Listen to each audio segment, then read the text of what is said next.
2015 marks the 30th anniversary of the iconic slasher franchise Friday the 13th. In tribute, local repertory theater The New Beverly put together an epic marathon of all 8 of the New Line era Friday flicks. That's right, back to back to back.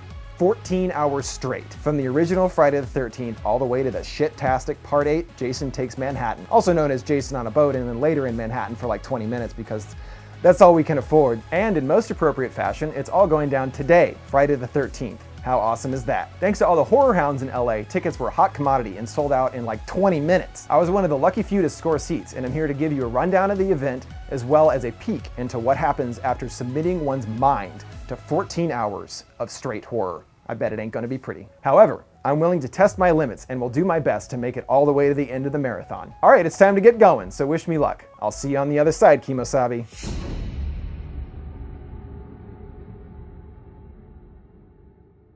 All right, so we made it through. It's now 9:15 in the morning, and I sat there and watched countless people die, and I don't think it affected me at all. Not at all.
It's a cat.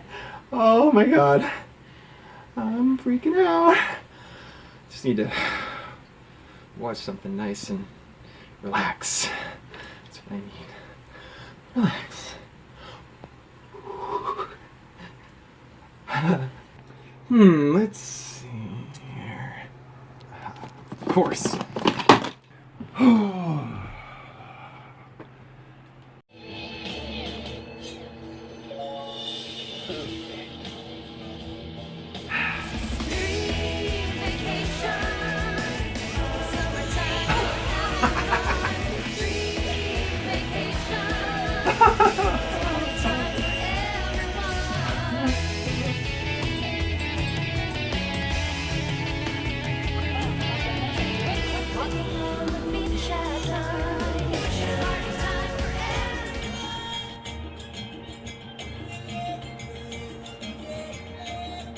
Wow, geez, it's pretty bad.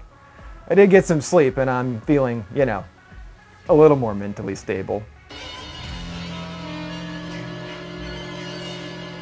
So what is the experience like? Painful as shit. It's hard to believe how exhausting sitting on your ass for 14 hours can be. At first, I was beyond excited. The idea of seeing the Friday the 13th movies on the big screen in 35mm! When the first movie began, I found myself entranced, sucked into the feeling of being in 1980s and seeing where everything began. Even sweeter that it was a BBC X-rated cut with all the extra gore intact. Plus, it's awesome to watch these with a crowd of like-minded people. Everyone applauded for the first appearance of a final girl or when Jason killed someone in an especially amusing way. It makes the movies a communal experience and helped a lot to make it through the extended runtime. I was genuinely surprised how long so many people lasted. But after the 5th movie, more and more started dropping off, and who can blame them? By the time we got to 7 and 8, only the most hardcore and, well, stupid were left. That's me, I'm both. Another thing that became so obvious watching them in a quick succession is how very defined the formula is in most of the movies. Even the kinds of actors cast for various parts look very similar between installments. And how many times does Jason throw someone else's body through a window?